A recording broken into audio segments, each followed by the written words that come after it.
Hey everyone, welcome back to Tactical Magic. This is Molly Mandelberg, your host, and I have an amazing business maestro on the line with me here today, which if you don't know by now, you should know that I love geeking out about marketing. I love geeking out about mindset for business growth. And yeah, I feel like when Rachel and I met, there was just a whole bunch of synergy around the sort of message that we're carrying forward.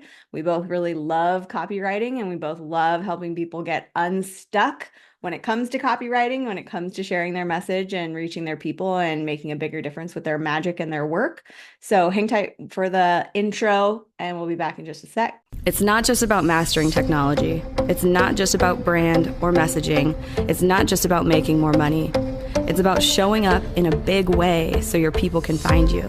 This is about bringing your most wild and authentic self into the hustle and grind. Welcome to Tactical Magic, a business strategies podcast for the warrior goddess entrepreneur. All right, welcome back. So Rachel Meltzer, is that right? Yeah, it's like seltzer. It's like Meltzer seltzer, my Okay, brand. let me try that They again. rhyme. All right. So Rachel Meltzer is a freelance tech writer and business coach who's helped over 200 freelancers find success and stability, and she's been doing it for 6 years. Rachel's superpower is helping freelancers land their dream clients with proven methods, templates, and advice. She's helped freelancers get their first client in less than 21 days, double their income, escape the feast famine cycle to find a stable income, and much more. Welcome to the show, Rachel. Thank you. Thanks for having me. Yeah, so one of the things I like to ask on the show, because I get all kinds of entrepreneurs and freelancers also, is sort of how did you find your way to doing this?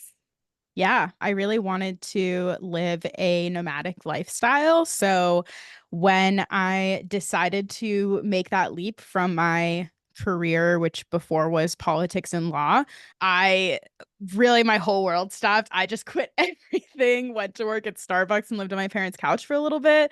And that's when I found the Appalachian Trail and decided I wanted to do it. And I knew after that I wanted to do van life. And it just seemed like the only way to do that was either with a remote job, which I really didn't want to do, or starting your own business. And the only thing I felt good at, despite having zero experience in marketing, was writing. And that turned into learning digital marketing and selling it as a service and really learning how to go from just writing blogs to everything else: strategy, email marketing, SEO, the works. Awesome. I love it. It's always an organic like unfolding of I felt a call and I answered it and it became a thing that now I do for a living. And that's exactly what my experience was like too. It's like I went to a workshop, it changed my life. I wanted to figure out how to do that thing. So I got certified. Then I accidentally started my business and boom, bang, bong, here we are.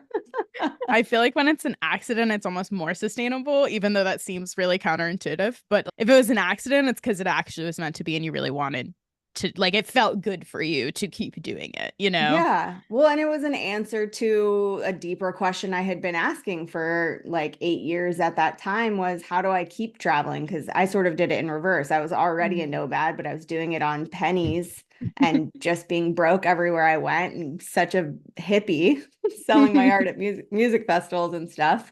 And that the question I had kept asking was, what's the thing I could do that could go with me that would be a sustainable way to make a living? And, mastering a modality at the start and then getting good at marketing for that modality and then realizing I like the marketing more than the modality. It just organically evolves. So I love that. Thank you for sharing that. And I hope anybody out there who's listening, who's got the desire to travel or just has a desire to be living a different lifestyle is hearing this right now, that it doesn't have to be some master plan. You don't have to write a 30-page business outline before getting started, that you could actually just follow your nose and see what your curiosity turns into. So that's awesome. So one of the things we wanted to come on and talk about today was the idea of how limiting beliefs can get in the way of us getting clients. Because I know you work with a lot of freelancers. I work with a lot of healers, holistic practitioners, coaches who in some ways are freelancers. Would you just share a little bit about what you see happening out there when it comes to limiting beliefs and what are some of the ways you see people breaking through them? Yeah, it's crazy because I actually just wrote a post on Instagram and LinkedIn about this yesterday. But I see people, and I want you to know before I even get into saying what I see, you are not alone, because I am saying these things because I experience them too. And then now that I've gotten past them, I'm seeing it very clearly in others. It's just like when you buy a new car and then suddenly you see everybody seems to be driving the car that you just bought, right? But I see often like nobody's hiring right now, or we're in a recession, or the market is flooded and there's too many other people doing what I want to do, or money is hard to earn.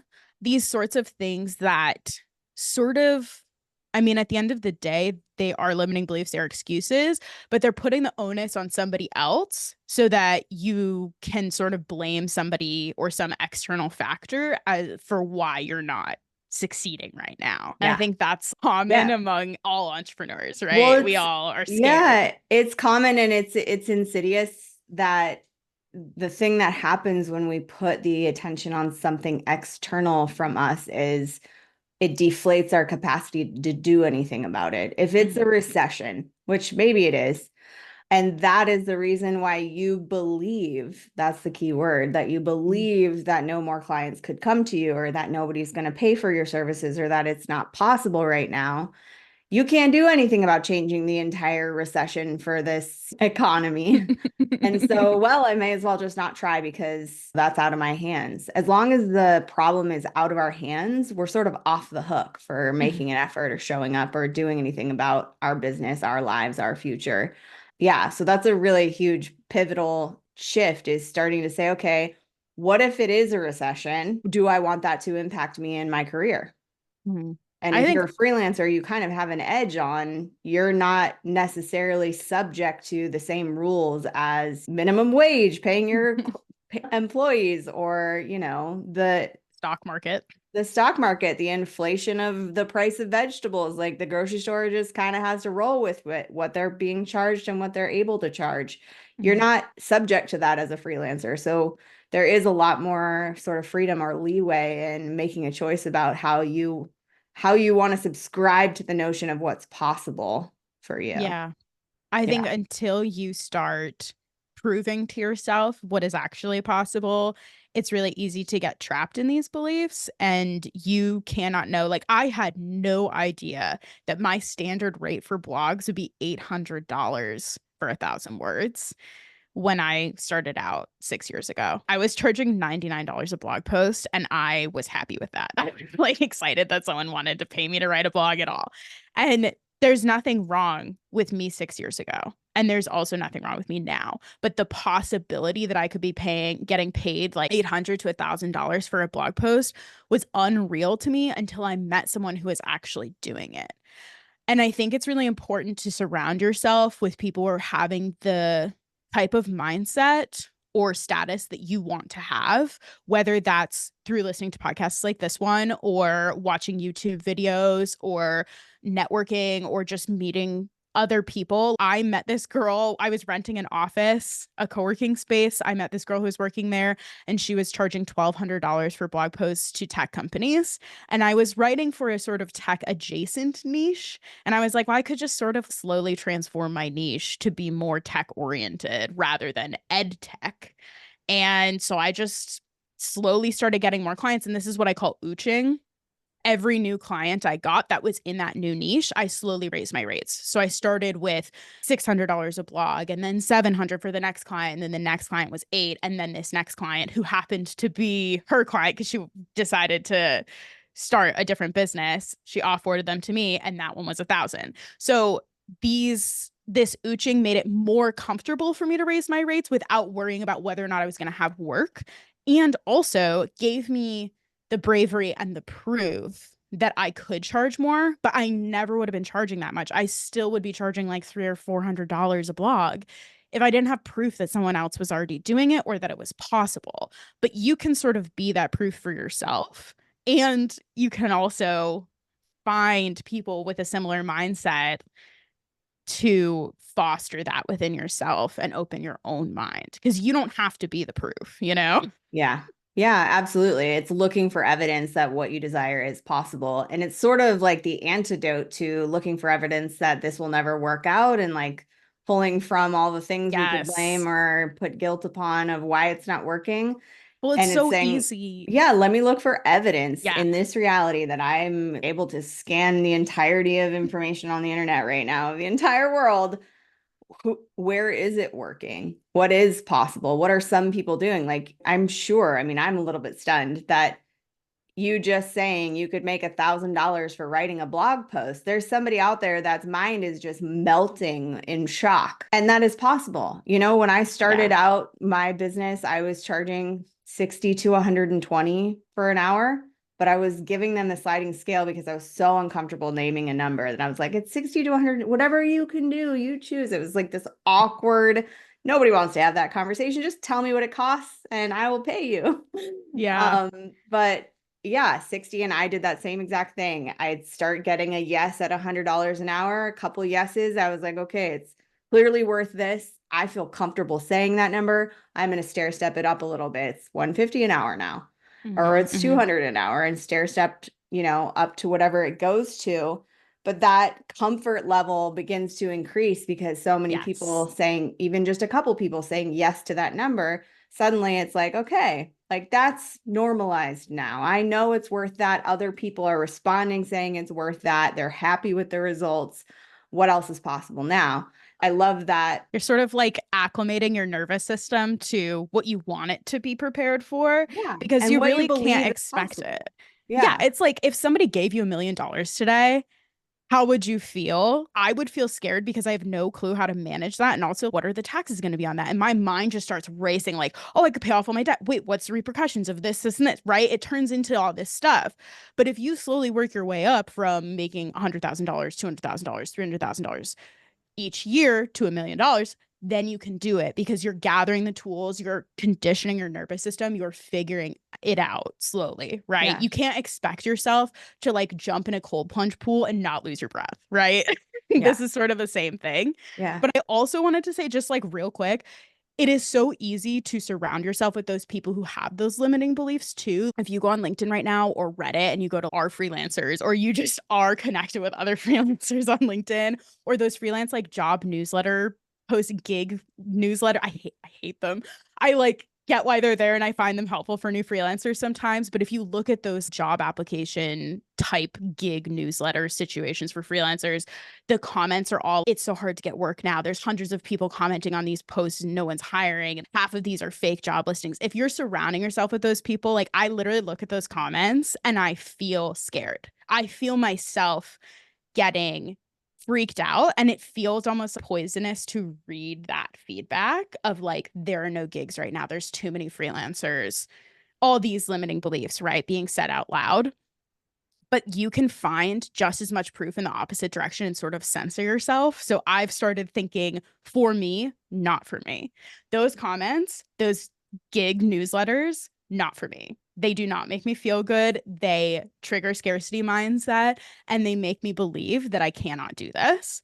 But people like Lizzie Davies, for example, or Alex Zoni from Copy Posse, like all of these people who are successful and showing their success story in a way that's not like shrouded in mystery is so much more helpful and empowering, and making friends with just other freelancers who are doing what you already want to do, or for you, for your clients, people who are sharing their story transparently on social media is going to be so much more beneficial.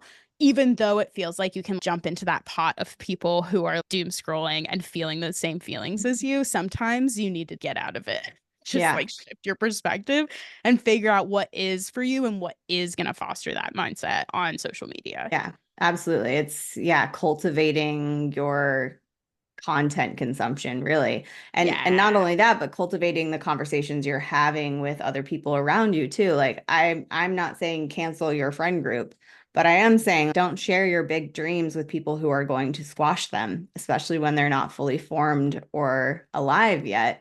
because they might call it a little business and suddenly your heart is broken and you don't want to do anything. Like, it's the same thing. The content we consume, the people we surround ourselves with, the stories on the news or the freelance emails that are coming to you, You get to choose what you engage with. You get to choose what you're consuming intellectually and spiritually and energetically. And it makes a huge difference in your belief of what's possible and your willingness to show up and take action. That's on you. That's only on you. What you choose to pay attention to. And if something like unfollow the things that are causing you emotional drama, it's not worth it to keep your finger on the pulse of whatever that thread is. Yeah, I think PSA, you do not need to keep up, quote unquote, with anything. There's Yeah. nothing to keep up with. You can just go out and do the things that you know are going to get you clients and interact with the people that you know are going to cultivate the mindset that you want to have and learn more naturally, slowly, as we should. No one's going to learn everything overnight. There's no such thing as an overnight success. I learn new things every single month in my business, and I'm 6 years in. That's normal. That's okay. It's just part of the process. No course is going to be your silver bullet. No newsletter or social media account or YouTube that you follow is going to be the silver bullet. They're all little pieces to a puzzle that's just going to grow and become more beautiful every year that you're in business, or a garden, I guess you could say, whatever. Yeah. But you have the capability of deciding what those things are and having control over what you actually spend your time on and what's happening in your business. I was talking to this girl that's in my coaching community the other day. I say girl, she's a woman. She's older than me. What am I talking about? She messaged me and was like, I don't know where all my time is going. And we started talking about it. And she was spending like 90 minutes a day when she started tracking her time and realizing where it was going, applying for gigs on LinkedIn. And I was like, is that fruitful for you? That's fine if that's your client acquisition strategy. And she was like, I haven't gotten a single one of them. And I've been doing this for months. And I was like, okay, well, like, you have 3,000 connections on LinkedIn. When was last time you talked to any of them? And she was like, I don't know. So then she started going through and following up with them. And suddenly she's so overbooked that now she has a wait list. So just paying attention to the return on what you're doing. I was marketing on Instagram for 4 years. I'm not saying marketing on Instagram doesn't work, but in that time, I got maybe 6 clients. And then I switched to other platforms where freelancers actually are and are looking for business advice like LinkedIn and Threads. And now I'm getting dozens of clients a month. Obviously, the data is proving I don't need to do Instagram. I didn't like it. It wasn't working for me. Mm. And figuring out what works for you yourself and taking control of that experiment and like actually executing an experiment instead of just doing what you think you should be doing or everybody else is doing or everybody's telling you to do can be so empowering and just like completely change the course of your business, you know? Yeah. Yeah, absolutely. On last week's episode, I had another amazing business coach named Erin McCoy, and she said something about stop focusing on what you should be doing. Yeah. And I want to highlight that part that you just mentioned too, which is it's not just about experimenting, it's about tracking where the clients actually come from when you do that experimenting. Yeah. Because it's Yeah. really easy to be like, well, I spent 4 years marketing on Instagram. I'm not going to stop doing that. And it's like, well, if you're spending a lot of energy on that and it's not actually generating your clientele or your income, do you need to be spending all that time on it? Is it something Mhm. you've decided you should do as a business owner when really all of your clients are coming through another platform or another income generating activity? If we are willing to actually look at where did this person come from, we get to then put more of our energy and attention onto that strategy that could exponentialize results. That was actually a way more fun strategy. Like my podcast and my LinkedIn posts were bringing in way more clients, and they're so much more fun for me. Like, I don't want to be on Instagram. I don't want to be there. It's so much effort. I was spending like 14 hours a week marketing on Instagram. That's not helpful for me. You know what I mean? But like, Yeah. this could be anything. And I wanted to point out, you said something about the mindset of it, like, well, I've always been doing this, or like, oh, I've already built up 3,000 followers. I can't just abandon it. But there's another aspect to the mindset too. And again, it's putting the onus on an external factor. I could blame the algorithm. I could just spend my day in Canva not having to talk directly to an actual person in a sales call and make little graphics that share my message and my and then be like, well, the algorithm's not pushing it. You know what I mean? Or, oh, I just need to tweak this copy. And then you can tweak and tweak and tweak, even though you're never getting results Mhm. because you can blame it on an external factor. Right. Yeah. And I'm not at all saying everybody should get off Instagram. Some No. people, that really is how it works for us. And the most important thing is to pay attention to not just do every single strategy and get some clients. It's like, do the strategy in front of you, see if it works, do another one over here, see if it works. But no matter what, if someone comes and pays you money, write down where they came from. Yeah. Yeah. How did they find you? How did you connect with them? What was that strategy? And if you make a spreadsheet of here's the last 10 people who paid me money and the last 10 clients I got, I don't want to Mm-hmm. minimize it, make it about the money, but the last 10 clients that came in, what was the thing that brought them in?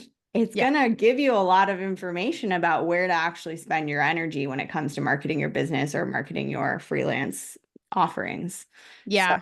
yeah. And usually things are going to take, generally marketing strategies are going to take anywhere from 3 to 6 months. So make sure you've given it enough time. But Yeah. if you're 3 months into something and you're fuck the results, I hate doing this thing. I got to a point where I was just like so resentful of Instagram and I hated it. Again, not saying Instagram can't work for you, but if you generally hate the thing that you're using for marketing, your audience is going to know and they're not going to feel good. They're not going to feel attracted to you and drawn to you because your best self is not coming out. It's like forced. Mm. No one wants to go to the dentist and get their teeth pulled, right?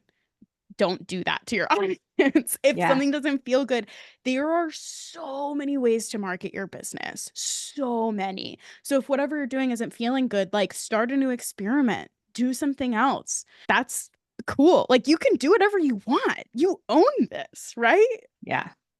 Yeah, I love that.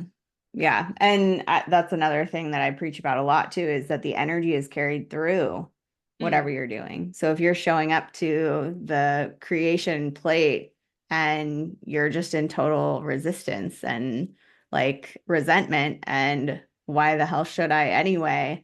That's what's going to get carried through. It doesn't matter how perfect the copy is, doesn't matter what the algorithm's up to right now, that's what is being carried through is like, fuck this energy. Yeah, you're not hitting any home runs with that, man. Yeah, totally.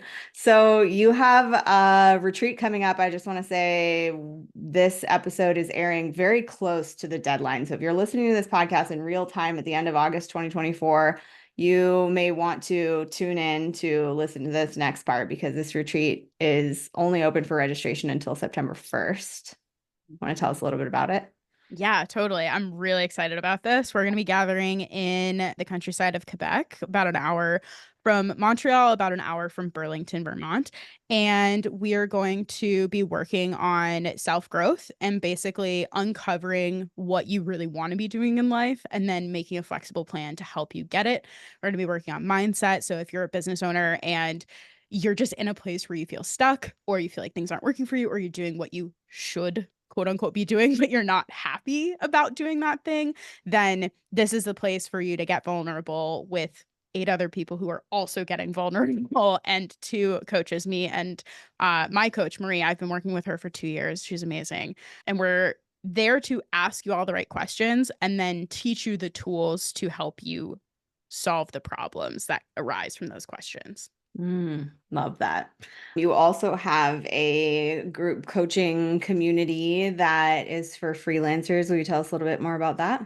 Yeah, totally. I truly believe that community is like the solve to all our problems in general life, but in also in business. There's just nothing worse than doing business on your own and constantly second guessing yourself. So I have a community for freelancers. We do every part of starting your freelance business. There are resources for it. We also have a Slack that's 24/7 support, and then we have 4 workshops a month. So every week you can get in with other freelancers, come and go as you please, and get the support, but also the friends that you might need. Awesome. Yeah, I will say, having been in the online business world and the run it myself business world for a decade, I would not still be in business if it wasn't for being community the majority of the time and having other people who are doing similar things as me to bounce ideas off of, hold me accountable, hold my hand when I feel stuck, Yeah. to have people, both mentors and also peers, to build a business with is the most valuable thing you can do, especially when times feel hard or it feels confusing or you're overcome with self-doubt. Having somebody there who's witnessing you on your journey can be so, so, so helpful to keeping you on track and bringing you back into the game, which is amazing. So what are the best places for people to go and find out about these things? Yeah. If you're interested in the retreat, you can go to selfgrowthnerds.com/retreat. And if you're interested in my other coaching services, just meltzerseltzer.com. It's all there. Awesome. Meltzerseltzer.com. And I will say, as a copywriter, I have been to that website and it is so fun to be on. So go to meltzerseltzer.com, read the amazing copy by Rachel Meltzer, and definitely check out that retreat if you're a freelancer and are ready to grow it, get better at it, maybe call in some $1,000 blog post deals. I feel turned on and lit up about that idea. And yeah, I just want to leave a little space here for moments of wisdom. Like, what are the things you want people to know? Anyone who's out there thinking about doing this, we've covered a lot of amazing stuff already, but what are your best tips or insights or nuggets? Yeah, I think there's two quotes that have really been driving me lately. One of them has been driving me for a while, and I don't want this to come across in a workaholic way, but at JPL, the Jet Propulsion Laboratory, they have a quote on the wall that literally says, "This will not fail because of me."